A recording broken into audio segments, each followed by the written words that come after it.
This is Reverend Don Lewis coming to you from beautiful St. Louis, and we're here at the 22nd Annual St. Louis Pagan Picnic. Come along with me and we'll meet some wonderful people.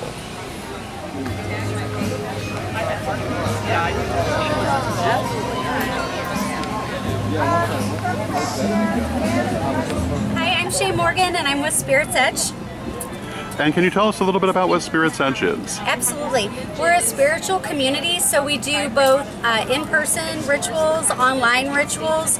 We do field trips, just really trying to build community. So we have a group Facebook page. We have our website as well. So we do a lot of different things like that. This is our first year to have a booth here, though we opened and closed Pagan Picnic last year with rituals. And so we're just trying to give people a safe place to go where everybody's welcome and comfortable. We follow a tradition that we're creating. It's called the Spirit's Edge Shamanial tradition. But the thing about it is it balances both shamanism and ceremonial magic together, like in the context of witchcraft. So it really welcomes everyone. And we have our rituals can be focused on different things. Today at 1 o'clock we're doing a healing ritual at Picnic, and that one will be working with White Buffalo Catholic. So wonderful. And you've been coming to the picnic for a number of years. Yes, yes. And I believe this is the 22nd year for the picnic. Correct. And how do you feel about the picnic? Oh my God, I love, love, love the picnic. I'll never forget like the first time, and I was all nervous to come, and people were like, oh, well, you know, just come anyway, see what it's like, you're really gonna love it, and they were so right. So that's what we try to do, is just encourage people to come out, because we have this great picnic staff, usually beautiful weather. Yesterday it rained, but the community is so amazing and so warm and so welcoming. So we just, yeah, I love picnic, have a special place in my heart for it. And I see a lot of plants. Yes. What are the plants? We have 2 different kinds of datura, which is one of my plant spirit allies. And we also have, these are all grown from our gardens. So we have feverfew and catmint and lemon balm and chamomile, aloe and mugwort. We have some mugwort babies too. So, and then my mom potted this one special, so my mom's even getting in on the act now. But so all of them are grown by our members, just like everything in our booth is handcrafted by our community, which is what's really cool, because it's like about the community. And so it's just the community coming together, creating this. And we also are selling these things to raise money after our event expenses for the Foundation for Shamanic Studies. Wonderful. Yeah. Now, if people would like to visit your website or learn more about you, where would they go? They would go to www.spiritsedge.org. And there we have information on our mystery school and on all of our events and all that good stuff. Wonderful. Thank you so much. Thank you very much. It's good to see you. It's good to see you too.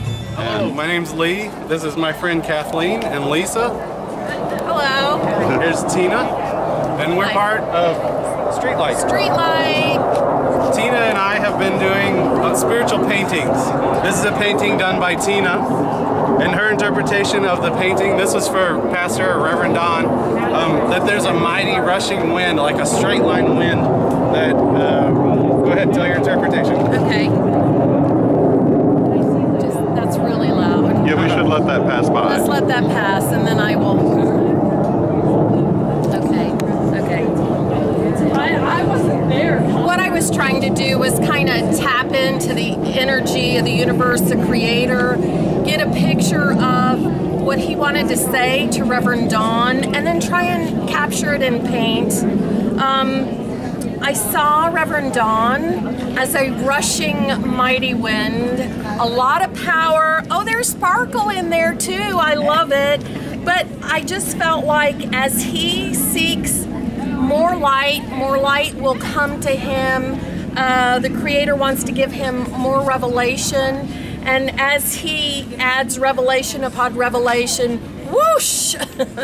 Okay, things will change. You know, when I saw the picture, it was more of a portrait, and this is a mass of power here, and this is like a massive fire of blue flames, and relationships that Pastor Don is involved in that are going to increase purity and hope.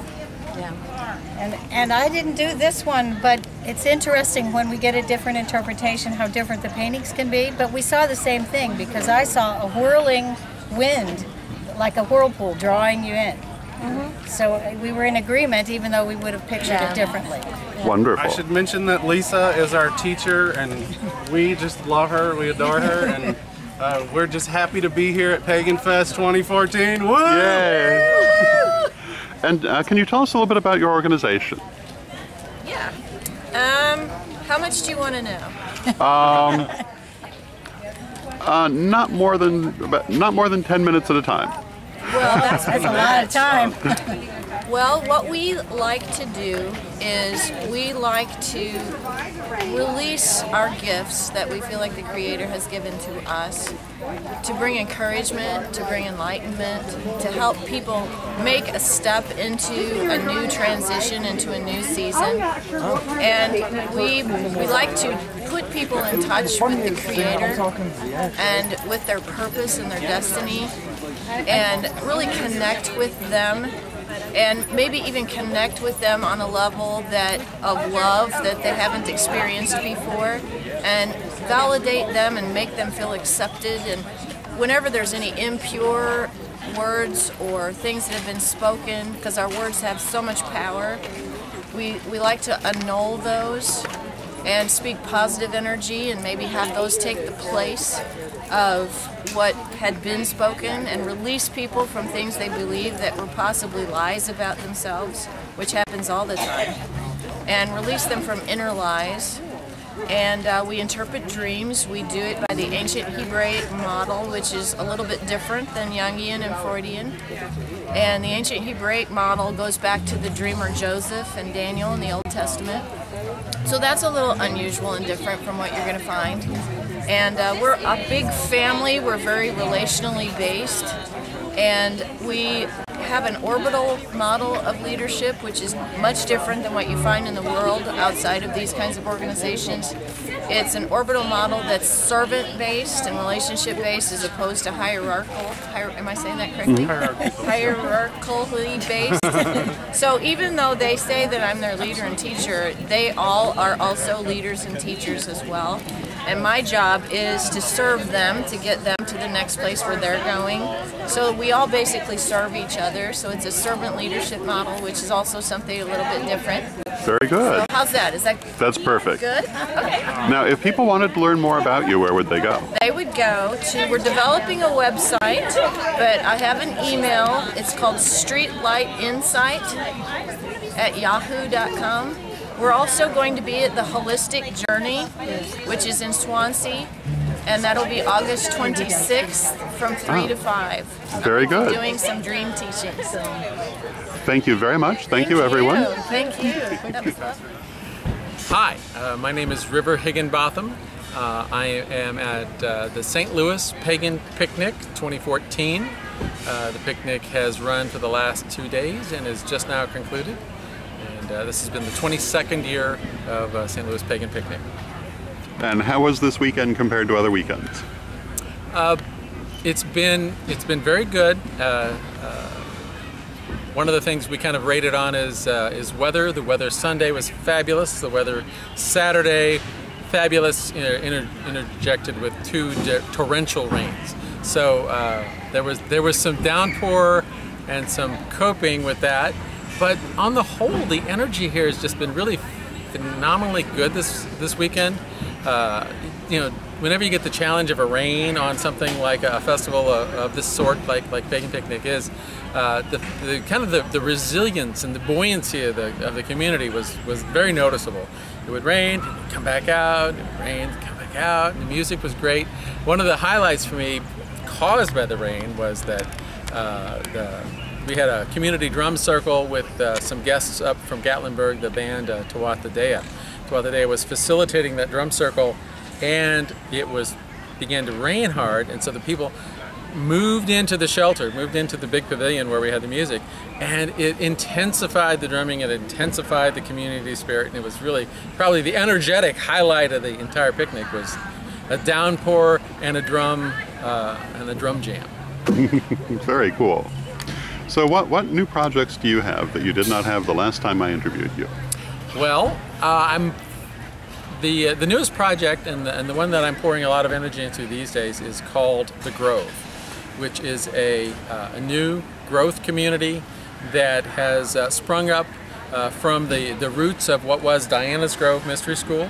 Diana's Grove Mystery School is no longer. The fine ladies who created that community and fostered it for years have retired. And in St. Louis we created a collective to kind of take on some of the same themes and some of the same values that we learned and that were prevalent in Diana's Grove. And in the Grove, and by the way our website is enterthegrove.com, we have offerings of virtual connection through video chat, circles of connection. We are trying to kind of foster a little bit more virtual connection through a Facebook page, and we're about to initiate a blog. Of course, everybody does that, but I think that it's going to be an effective way for us to do some outreach. But what we do that's more central is we do personal growth and development and ecstatic ritual based on the values of our community, which are connection, inclusion, diversity. We're really interfaith. We have a lot of pagan participants, but we're not limited to just the pagan world. So it's pagan and more. We embrace and in many ways. And typically we would do a three-day intensive, like a Friday, Saturday, Sunday, offer housing for some folks, and other folks would commute to and from, and feed them and have learning workshops, community engagement, ritual.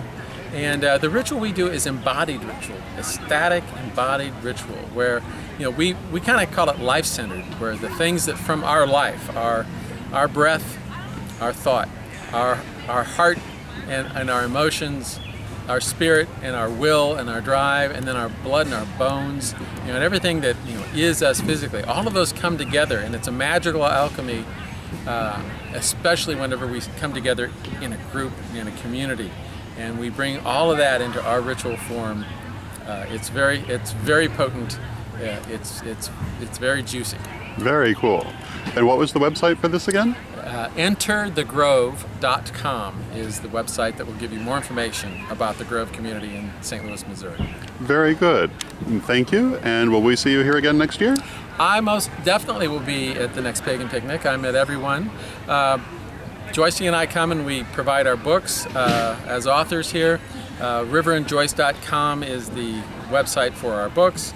And we've been selling the 3 books we've written on paganism for over a decade now, and that just keeps on keeping on. Very cool. Thank you. Thank you. My name's Klenke, and I do all of this. And how long have you been doing this kind of work? I started ponies years ago, and people fell in love, and it just kind of became a thing that people love seeing, just different stuff. Anything from like creepy to cute. And I noticed you do a wide range from freaky to cute. I prefer the creepy stuff, but I can do cute stuff. And what is this kind of work called with the ponies? Is it called like just customization? Customization, excellent. So I noticed that a lot of your work is strongly inspired by children's cartoons, media, etc. Comic books, stuff like that. It's what I grew up on, and it just, especially like Freddy, I grew up being horrified by him. I had to do it. Very cool. It brings childhood memories, and I know people love this kind of stuff. Are you having a good time at the picnic? I love this. I love doing festivals like this, especially Pagan Picnic. What is your favorite part of the event? Just the people, the adrenaline rush you get, the non-sleeping for a week. It sounds crazy, but I love it. It's the energy. Yeah. I mean, you've got so many people here that are so attuned, and just the energy that just surrounds this place is incredible. Thank you. You're welcome. That's any festival, though. Anyone's. So what do you most enjoy about the work that you do?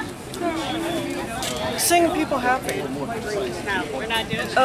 Just seeing a even a kid's bought my ponies, even the creepy ones, just seeing them spend their allowance money and go, this is so cute, or this is so cool. That makes me happy than just, I mean, yeah, painting them's great, but just seeing smiles on people's faces. And I see you have boxes. I started that last year. I saw like people doing cigar boxes, and I thought, I wonder if I could do that.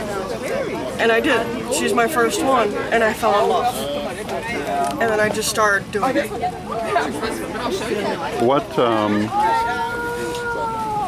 What is the next thing you're planning to do? Right now I'm figuring out how to work on leather. Excellent. Painting leather. I practiced some and it's working. I just need to find someone to do the leather because I don't sew, but I can do the painting as well. Now, do you appear at many different festivals? I've been to this twice. I've been to Winnebago Bazaar. I'm going to go to Gay Pride this year. So I'm trying to get my name out there. Very good. And where would people go to find out more about your work? I'm on Facebook. My Little Creepy. I do customs, so if anybody wants to buy a pony or box or anything, try it. Well, thank you very much, and you have a wonderful day here at the picnic. You too. And thank you. Have a great day. Thank you. That way. Ask it the tent. Put your hand up right there, the girl with the pigtail. Ask her if she can find you a Band-Aid. If not, there is. I hope you enjoyed that, and join us for more coverage of the 22nd Annual St. Louis Pagan Picnic. The Tarot of Hecate. My 100-card tarot deck, 30 years in the making, finally available to you from witchschoolstore.com. Check out a copy today.